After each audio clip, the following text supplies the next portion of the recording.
எலுமிச்சையில் நாட்டு ரகங்கள் பார்த்தோம், பாலாஜி கோடூர் மாதிரியான ரகங்கள் பார்த்தோம், ஓராண்டில் பலன் தரக்கூடிய மார்க்கெட் லெமன் பார்த்தோம், இருக்கிறதுலே பழம் பெருசாக வரக்கூடிய தாய்ப்பட்டி லெமன் பார்த்தோம், இருக்கிறதுலே பழம் பெருசாகவும் தோல் திக்னஸாகவும் ஊறுகாய்க்கு ஏற்ற ரகங்களாகவும் விதையினுடைய அளவு கம்மியாகவும் இருக்கக்கூடிய சீட்லெஸ் லெமன் கூட பார்த்துட்டோம்.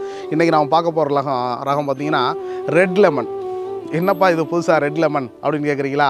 வெளியே பழம் பார்த்திங்கன்னா அதே பச்சை கலராக இருக்கும், அதுவே மஞ்சளாகவும் மாறும். ஆனால் நீங்கள் பழம் அறுத்தீங்கன்னா பப்ளி மாஸ் எப்படி ரெட் பப்ளி மாஸ் உள்ளே ரெட் கலராக இருக்கும், பழம் எப்படி ரெட் பழம் உள்ளே ரெட் கலராக இருக்கும், அதே மாதிரி பார்த்தீங்கன்னா எலுமிச்சையில் பார்த்தீங்கன்னா இன்றைக்கி ரெட்டு எலுமிச்சை வந்திருக்கு. அப்போ ரெட் எலுமிச்சை எப்படி இருக்கும்? வெளியில் பச்சையாக தான் இருக்கும், அது மஞ்சளாகவும் மாறும். ஆனால் நீங்கள் உள்ளே பழத்தை அறுத்து பார்த்தீங்கன்னா உள்ளே எப்படி இருக்கும் பழம்? இது போல் பார்த்தீங்கன்னா ரெட் கலரில் இருக்கும். எலுமிச்சம்பழம் உள்ளே ரெட் கலரில் பார்த்துருக்கீங்களா? இது ரெட் லெமன். இதுபோல் பெரிய நாற்றுக்கள் கிட்டத்தட்ட ஏர் லேயரிங் பண்ணி கிட்டத்தட்ட 2.5 வருட நாற்றுக்கள் பூக்குறதுக்கு ஏற்ற தருவாயில் இருக்கக்கூடிய நாற்றுகள் நம்மள்ட்ட அவைலபிளாக இருக்குது.